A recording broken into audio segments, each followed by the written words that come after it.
Hey there everyone, welcome to a new episode of EFA. I am Krishnanjana at EFA. আজকে আমরা কি শিখব? আজ আমরা খুব বেসিক ইংলিশ শিখব, একদম বিগিনার্স লেভেলে। যাদের ইংলিশে খুবই ভয় এবং খুব বেসিক ইনফরমেশন বা বেসিক তথ্যতে অনেক রকমের কনফিউশনস আছে, বুঝতে পারে না যে কি আই হবে না ইউ হবে, হি বা শি, কোনটা কখন বলবো, অ্যাম হবে না ইজ হবে না আর হবে না ওয়াজ হবে না ওয়ার হবে, কোনটা হবে? এই কনফিউশনস যদি তোমাদের মধ্যে কারোর থেকে থাকে সেটা ক্লিয়ার হবে আজকের লেসনে। লেসনের এন্ডে একটা খুব ইম্পর্ট্যান্ট ইনফরমেশন দেব, যেটা অনেক সময় অ্যাডভান্স লেভেল স্পিকারসদেরও গুলিয়ে যায়। চলো তাহলে দেরি না করে ঝটপট শুরু করি। আমরা এখানে দেখছি তিনটে column, column A B C. এখানে আমি লিখেছি সাবজেক্ট, এখানে প্রেজেন্ট হলে কি হবে আর পাস্ট টেন্স হলে কি হবে সেটা আমরা দেখতে পাবো। সো সাবজেক্ট, প্রেজেন্ট আর পাস্ট। আচ্ছা, সাবজেক্ট মানে শুনতে লাগে যেন history, geography, physics, chemistry, biology, maths, but এটা ওই সাবজেক্ট না, ঠিক আছে? এখানে সাবজেক্ট মানে যে ব্যক্তি ক্রিয়াটা করছে বা যে ব্যক্তি বা জিনিস বা বস্তুর সম্বন্ধে কথা আমরা বলছি, ঠিক আছে? অর্থাৎ নাউন বা প্রোনাউন, সেটা কোনো মানুষের নাম হতে পারে, জীবজন্তুর নাম হতে পারে, জিনিসের নাম হতে পারে, জায়গার নাম হতে পারে। Any naming word is a noun. আর যেটা নাউনের পরিবর্তে ইউজ হয় সেটাই হলো প্রোনাউন, তাই না? ধরো যদি তোমার নাম টম, তখন কি আমি বলবো যে Tom is a good person, Tom will come home, Tom's mother will make some tea for Tom, Tom will read Tom's favorite subject, Tom loves to study dash subject. So it's like too much of Tom happening, right? So আমরা কি use করব? Pronoun. তাহলে টমকে আমরা কি word দিয়ে replace করতে পারি? কোন প্রোনাউন দিয়ে? হি বলতে পারি যদি ছেলে হয়, শি বলতে পারি যদি মেয়ে হয়, আমার নাম যদি টম হয় আই, তোমার নাম হলে ইউ। এইভাবে আমরা নাউন মানে টম বা তার replacement, the word used in place of a noun is a pronoun. So pronoun দিয়ে আমরা নাউনটাকে রিপ্লেস করতে পারি। মানে আমার সেন্টেন্সটা হয় নাউন দিয়ে স্টার্ট করব বা প্রোনাউন দিয়ে স্টার্ট করব, তাই না? যদি আমরা মানুষের নাম না বলে ক্যাট, ডগ, কোনো অ্যানিমালসের নাম বলি, or say table, chair, laptop, metro construction work, the huge syllabus, the exam, the school, যে কোনো অন্য জিনিসের নাম বলি, কোনো জায়গারও নাম বলতে পারো like Goa, Chandigarh, London, India, সেই সমস্ত ক্ষেত্রে আমরা প্রোনাউনটা ইউজ করব ইট, দিস, দ্যাট, এইরকম, ঠিক আছে? তো এই হলো আমাদের সাবজেক্ট, অর্থাৎ নাউন বা প্রোনাউন যেটা দিয়ে সেন্টেন্স স্টার্ট হচ্ছে সেটাকে আমরা বলছি সাবজেক্ট। ওকে, তো দেখো যদি আমার সাবজেক্টটা আই হয়, আই মানে আমি, আই মানে আমি, ঠিক আছে? আমি দিয়ে যখন আমরা কথা বলছি, প্রেজেন্টের ক্ষেত্রে আমরা দেব অ্যাম, আর পাস্টের ক্ষেত্রে আমরা দেব ওয়াজ। যেমন এখন আমি ক্লান্ত, কি বলবো? I am tired. আমি খুব ক্লান্ত ছিলাম গতকাল, তখন বলবো I was very tired last day. I was very tired last day, ঠিক আছে? তাহলে আমি এখন অফিসে আছি, I am at office, অফিসে ছিলাম, I was at office, ওকে? আর কি সেন্টেন্স হতে পারে? অনেক হতে পারে। যেমন ধরো আমার ঠান্ডা লাগছে, এখনই ঠান্ডা লাগছে, প্রেজেন্টে কথা বলছি, তাহলে I am feeling cold. I am feeling cold. আর যদি বলো যে আমার খুব ঠান্ডা লাগছিল, তখন বলো I was feeling cold. Okay, তাহলে আমরা দেখে নিলাম যে আই এর সাথে বর্তমান কালে অ্যাম দেব, আর অতীতে কথা বললে ওয়াজ হবে। ঠিক আছে, এইবার চলো দেখে নিই এই সেম কথাটাই যদি হি বা শি নিয়ে আমরা বলি, অর্থাৎ সে। ছেলের ক্ষেত্রে হি আর মেয়ের ক্ষেত্রে শি। সে বাংলা মানে সে। তখন আমরা কিভাবে বাক্য বানাবো? বর্তমান কালে আমরা হি বা শি এর ক্ষেত্রে ইজ দেব, আর পাস্ট মানে অতীতে কথা বললে দেব ওয়াজ। ঠিক আছে, হি বা শি এর সাথে প্রেজেন্টে ইজ হয়, পাস্টে হয় ওয়াজ। এইবার আমরা দেখব কিছু সেন্টেন্স এক্সাম্পলস। সেম লাইন্সগুলোই আমি তোমাদেরকে বলছি। দেখো, ধরো আমি বললাম যে সে খুব ক্লান্ত আছে এখন এই মুহূর্তে, তাহলে he is very tired or she is very tired. এবার এই সেম সেন্টেন্সটা যদি আমরা পাস্টে নিয়ে যাই, তাহলে আমাকে কি বলতে হবে? He was very tired last evening, or she was very tired last evening, last week, whatever the time is. So mainly he বা she হলে এখন ক্লান্ত is tired, আগে ক্লান্ত ছিল was tired.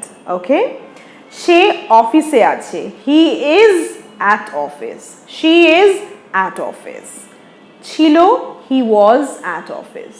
Or you can also say he was in the office, she was in the office. All right? Okay.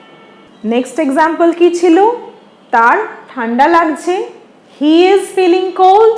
মেয়ের ক্ষেত্রে she is feeling cold, এখনই ঠান্ডা লাগছে।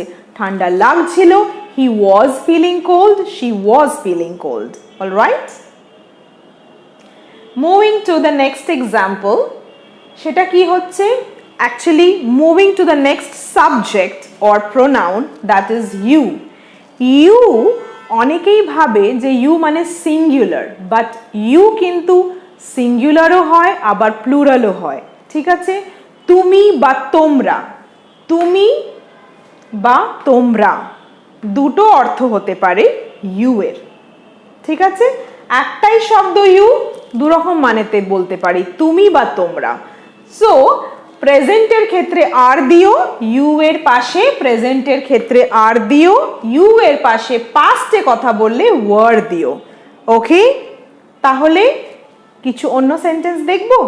চলো কিছু অন্য সেন্টেন্স দেখি। তুমি বাড়ি ফিরছো, ইউ আর রিটার্নিং হোম। এখনই তুমি বাড়ি ফিরছো, তাই ইউ আর রিটার্নিং হোম। এটাকে পাস্টে বললে কি বলবো?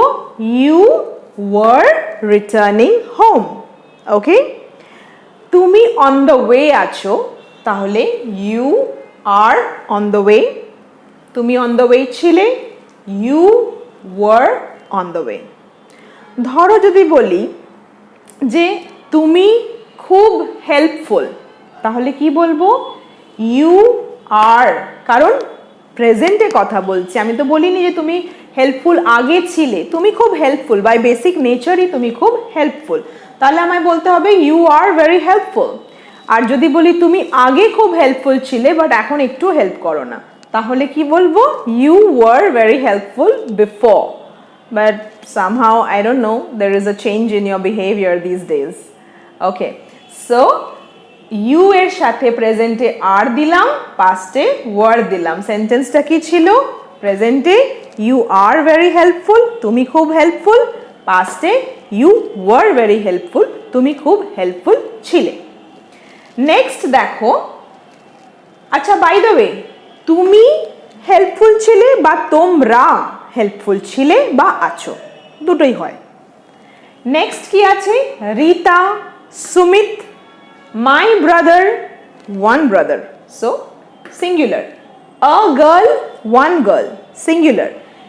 কারোর নাম হলে বা একজন ব্যক্তি বোঝালে আই বাদে, আই তো সিঙ্গুলার, কিন্তু আই বাদে যে কোনো সিঙ্গুলার যদি তোমাদের সাবজেক্ট হয় বা নাউন প্রোনাউন যদি তোমার সিঙ্গুলার হয় আই বাদে, তাহলে প্রেজেন্টের ক্ষেত্রে ইজ দেবে আর পাস্টের ক্ষেত্রে দেবে ওয়াজ। ওকে, প্রেজেন্টের ক্ষেত্রে ইজ, পাস্টের ক্ষেত্রে ওয়াজ, যদি আমার সাবজেক্ট আই বাদে অন্য কোনো সিঙ্গুলার হয়।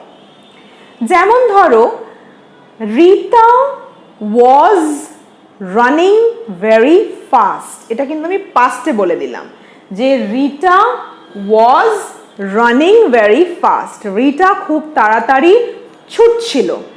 কিন্তু যদি প্রেজেন্টে বলি এখনই ছুটছে, Rita is running very fast, Rita খুব তাড়াতাড়ি ছুটছে, right now she is running. Okay, next Sumit দিয়ে কি বলা যেতে পারে? Sumit is very busy, Sumit খুবই ব্যস্ত বা ব্যস্ত আছে, কারেন্ট প্রেজেন্ট, তাই আমরা সুমিত ইজ বললাম, সুমিত ইজ ভেরি বিজি। কিন্তু যদি এটাকে পাস্টে বলো তখন Sumit was very busy, Sumit খুব বিজি ছিল। ওকে, মাই ব্রাদার ইজ হাংরি, মানে আমার ভাইয়ের খিদে পেয়েছে, কারেন্ট রাইট নাও সে ক্ষুধার্ত। বাট আমি যদি পাস্টে বলি I should use was, my brother was hungry, সে ক্ষুধার্ত ছিল। A girl, so how can you make a sentence? A girl is standing over there, একটা মেয়ে ওখানে দাঁড়িয়ে রয়েছে, কারেন্ট, কারেন্ট বলছি প্রেজেন্ট সিচুয়েশনে, a girl is standing over there। এটা যদি আমি পাস্টে বলি তখন আমায় বলতে হবে a girl was standing over there, একটা মেয়ে ওখানে দাঁড়িয়ে ছিল, আগে দাঁড়িয়ে ছিল was standing, a girl was standing over there, এখন দাঁড়িয়ে আছে a girl is standing over there, all right, correct। Next last দেখো, এখানে লেখা আছে দে মানে তারা, উই মানে আমরা, দ্য বয়েজ মানে ছেলেরা, দ্য টিচার্স টিচার্সরা নির্দিষ্ট করে দেওয়া আছে যেহেতু দ্য বলা হয়েছে একটা particular group of boys and teachers, or any plural. Okay, যে কোনো প্লুরাল আমার যদি নাউন প্রোনাউন বা সাবজেক্ট প্লুরাল হয়, like the children, the people, the film stars, the cricketers, the friends, the relatives, they, we, the boys, the girls, plural যদি হয় আমার subject, তখন বর্তমান কালে প্রেজেন্টের ক্ষেত্রে আর দিয়ে কথা বলবো, আর পাস্টের ক্ষেত্রে আমরা অবশ্যই ওয়ার দিয়ে কথা বলবো। এই আর আর ওয়ার, এটা দুটো ক্ষেত্রে আমরা দেখলাম, একটা হলো এই ইউ তুমি বা তোমরার ক্ষেত্রে, আর একটা এই প্লুরাল নাউন প্রোনাউনের ক্ষেত্রে আমরা এই আর আর পাস্টে ওয়ার দেখতে পেলাম। ঠিক আছে, তাহলে কিছু সেন্টেন্স আমরা এবার প্লুরাল দিয়ে দেখে নেব। যেমন তারা আমার বন্ধু, দে আর মাই ফ্রেন্ডস, প্রেজেন্টে বললাম। তারা আমার বন্ধু আগে ছিল, দে ওয়ার মাই ফ্রেন্ডস। আমরা ক্লাস করছি, we are doing a class. আমরা ক্লাস করছিলাম, we were doing a class. Okay, let's make a line with the boys. The boys এখন খেলছে, আর প্লেইং, আগে খেলছিল, so you say the boys, পাস্টে were playing. Next, the teachers. The teachers are attending a seminar. Paste bolle, acha, by the way, the teachers are attending a seminar মানে তারা টিচার্সরা একটা seminar এখন attend করছে, তারা সেখানে উপস্থিত রয়েছে এবং তারা সেটা দেখছে, অ্যাটেন্ড করছে। বাট এটাকে যদি আমরা পাস্টে বলি আমাদের বলতে হবে the teachers were attending a seminar. টিচার্সরা একটা সেমিনার অ্যাটেন্ড করছিল। Okay, now one bonus point for all of you. এই যে আমি বললাম যে আই এর সাথে প্রেজেন্টে অ্যাম হয় আর পাস্টে ওয়াজ হয়, সেটা বাস্তবে যখন আমি কিছু রিয়েল কথা বলছি সেই ক্ষেত্রে। কিন্তু যখন তোমরা কিছু কাল্পনিক কথা বলছো, কোনো ইমাজিনেশন ওয়ার্ল্ডে চলে গেছো, যেমন ধরো আমি যদি পাখি হতাম তাহলে আমি উড়তাম, এইরকম। আমি তো মানুষ, পাখি তো নই। তো এরকম যদি কোনো একটা ভেগ, মানে একটা অস্পষ্ট অ্যাবস্ট্রাক্ট একটা ইমাজিনেশন, একটা কাল্পনিক স্বপ্নের দুনিয়ায় আমি যদি ভাবি ইমাজিনেশনে, ওকে, যেটা রিয়েল নয়, রিয়ালিটির থেকে অনেক দূরে, সেই ক্ষেত্রে আই এর ক্ষেত্রে কিন্তু কি হয় বলো তো? ওয়াজ হয় না, হয় were. If I were a bird, then I would fly. So that's all for today's class. এরকম এত ইজি আরও যদি খুব বেসিক বিগিনার্স লেভেলের চ্যাপ্টার্স লেসেন্স তোমরা দেখতে চাও, প্লিজ আমাদের কমেন্ট সেকশনে লিখে জানিও। ভালো লাগলে বা যেটা তোমাদের ফিডব্যাক কেমন লাগছে আমাদেরকে কমেন্ট করে জানাতে কিন্তু ভুলো না। ওকে, please like, share and subscribe to EFA for more such content. Bye for now. Take care. Thanks for watching.